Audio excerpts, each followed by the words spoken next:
सीखने वालों का स्वागत है। हम रोज कुछ ना कुछ सीखते हैं। आज हम ये बात करेंगे कि कॉम्पिटिटिव एग्ज़ाम को कैसे क्वालिफाई करें।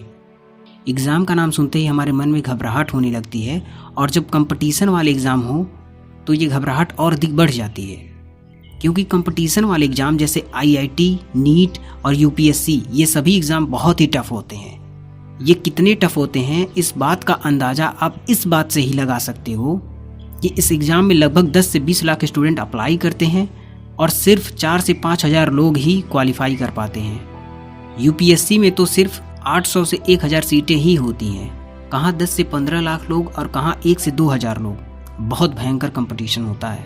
अब ऐसे में ये सवाल काफ़ी ज़्यादा इम्पॉर्टेंट हो जाता है कि कॉम्पिटिटिव एग्ज़ाम को कैसे क्वालिफाई करें। तो सबसे पहले ज़रूरी होता है सिलेबस। अब कई लोग क्या करते हैं कि बस किताबें उठा लेते हैं और तैयारी शुरू कर देते हैं। ये कभी नहीं देखते हैं कि सिलेबस क्या है। ये सच में सबसे बड़ी गलती है, सिलेबस न देखने की।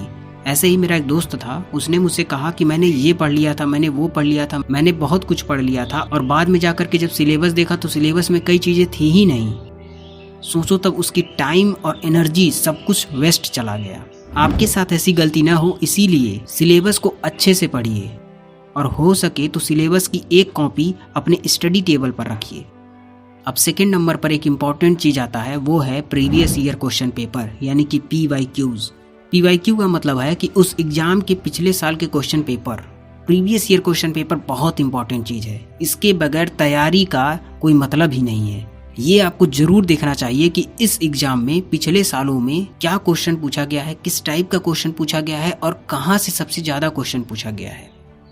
और ये सब चीज़ें प्रीवियस ईयर क्वेश्चन पेपर देखने से ही पता चलती है। PYQs इसीलिए इम्पॉर्टेंट है क्योंकि इससे हमें ये पता चल जाता है कि हमें क्या पढ़ना है, किस टाइप की चीज़ें पढ़ना है और कहाँ पर सबसे ज़्यादा फोकस करना है। आप किसी भी टॉपर से पूछ लो, हर कोई प्रीवियस ईयर क्वेश्चन पेपर जरूर रिकमेंड करेगा। इसीलिए प्रीवियस ईयर क्वेश्चन को अच्छे से देख लो। अब जब आपने प्रीवियस ईयर क्वेश्चन पेपर देख लिया है तो ये अच्छे से पता लग चुका होगा कि कौन सा टॉपिक ज़्यादा इंपॉर्टेंट है और कहाँ से सबसे अधिक सवाल पूछे जाते हैं। तो नंबर 3 पर आता है 80-20 प्रिंसिपल का यूज करते हुए पढ़ाई शुरू कर दो। 80-20 प्रिंसिपल का सिंपल सा मतलब ये समझ लो कि उस टॉपिक को सबसे पहले ख़त्म करो जो सबसे ज़्यादा इम्पॉर्टेंट है, जहाँ से रिजल्ट की संभावना सबसे ज़्यादा है, उस पर सबसे ज़्यादा फोकस करो। जैसे अगर मान लो पॉलिटी पढ़ रहे हो और सपोज दैट पॉलिटी में फंडामेंटल राइट्स यानी कि मूल अधिकार वाला चैप्टर सबसे ज़्यादा इम्पॉर्टेंट है, तो इसे सबसे पहले और सबसे अच्छे से तैयार कर लो और इसके बाद बची हुई चीज़ों को पढ़ करके ख़त्म करो। 80-20 प्रिंसिपल इसलिए इम्पॉर्टेंट हो जाता है क्योंकि हर टॉपिक एक बराबर इम्पॉर्टेंट नहीं होता है। कुछ चीज़ें बहुत ही ज़्यादा इम्पॉर्टेंट होती हैं और कुछ चीज़ें बहुत ही कम। तो जो चीज़ें ज़्यादा इम्पॉर्टेंट है उन पर अपनी एनर्जी लगाओ, उससे सबसे पहले ख़त्म करो और उसका मल्टीपल टाइम रिवीजन करो। अब सबसे लास्ट में सबसे इम्पॉर्टेंट चीज़ आता है, वो है प्रैक्टिस। आपकी सारी पढ़ी हुई चीज़ें तब तक बेकार हैं जब तक कि आप प्रैक्टिस नहीं करते हो।